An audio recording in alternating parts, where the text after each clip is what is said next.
What's up, heroes? Kargoz here, coming to you with another Heroes of the Storm guide, this time from Muradin Bronzebeard. Yes, you heard it right, the people's champ, the king of Swag Mountain himself, the axe-wielding, mace-chucking, beard-rocking melee warrior with a love for stout women and a pint of barley brew. With that said, let's get right into it. Muradin has a versatile and well-rounded set of abilities that allow him to set up sick plays and lock down the enemy team.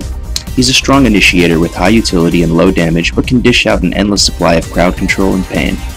Big Mura's tanky base stats coupled with his abilities and talents allow him to soak up a ton of damage and to both chase and escape efficiently with his E. Before we get into his talents though, let's get to know his kit a little bit better. Stormbolt's a projectile skill shot on a 10-second cooldown. Muradin throws a magical Stormbolt directly forward, damaging the first enemy it hits and stunning it for 1.5 seconds. Aside from structures, the projectile goes through most environmental terrain and deals low damage.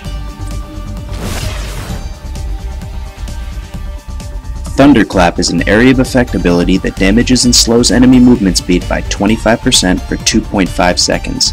This ability only affects targets within a small radius of Muradin's position. Dwarf Toss is an aimed area of effect ability where Muradin leaps to target location, dealing light damage to enemies on impact. Dwarf Toss is Muradin's primary escape and chase ability. It allows him to take on high-risk, high-reward plays as he can easily escape by jumping over normally impassable terrain such as walls and foliage.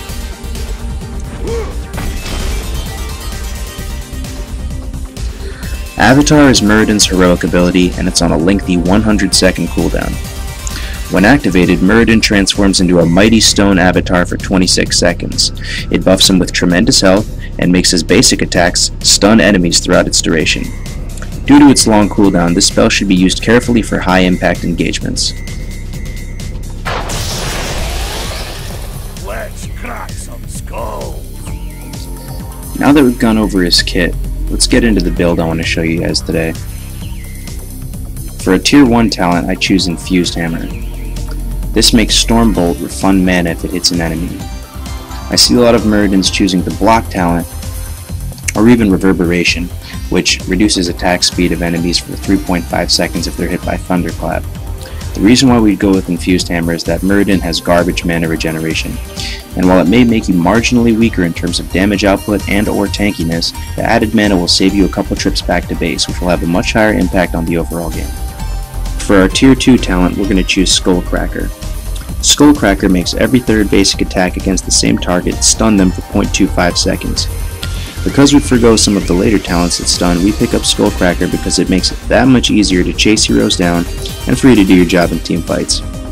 Unfortunately, you won't always have your avatar up for engagements, and you won't even always have your Q ready to stop that Nazebo ult at mid. Here's where Skullcracker really shines. Our tier 3 talent choice is Battle Momentum. Battle Momentum makes your basic attacks reduce ability cooldowns by 0.5 seconds.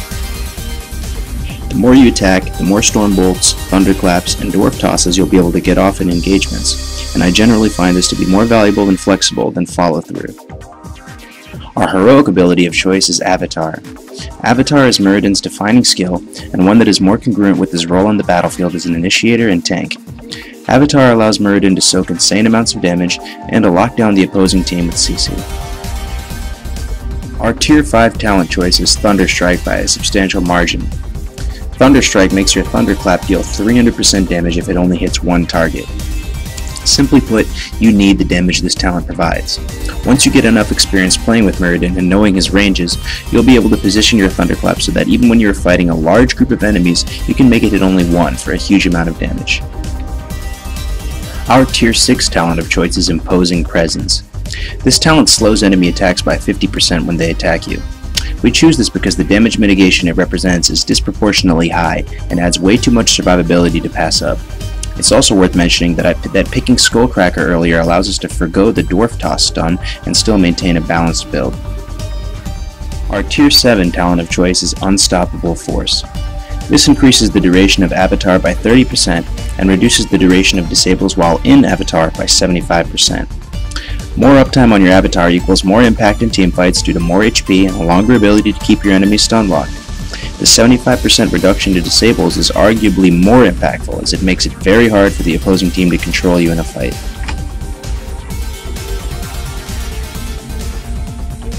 Now that we've gone over his kit and his talent choices, I'm going to quickly outline what your role is on the battlefield if you're playing Muradin.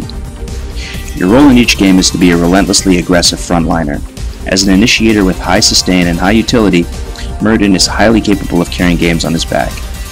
Try and maximize your uptime on the battlefield by leveraging your trait to heal up and conserving mana so that you have plenty should a team fight arise. You should never feel scared while playing Muradin, as you are a highly capable dueler and almost always have the ability to creatively escape with Dwarf Toss if you need to. While in my mind, Muradin has far more pros than cons, it's important to know that your ability to dish out damage is very limited. Also, you pretty much suck at farming the jungle, so leave that to others. With that in mind, leverage what you're good at, which is dealing with heroes, controlling heroes. Position yourself in ways that allow you to quickly rotate to either set up a gank or reinforce your teammates. And with that said, we are finished with this down and dirty guide to playing Muradin Bronzebeard, the King of Swag Mountain. Thank you very much for watching to the end of the video. I hope that you learned a thing or two. Once again, this is Kargoz of eSports Heroes signing out. Hope you have a good one.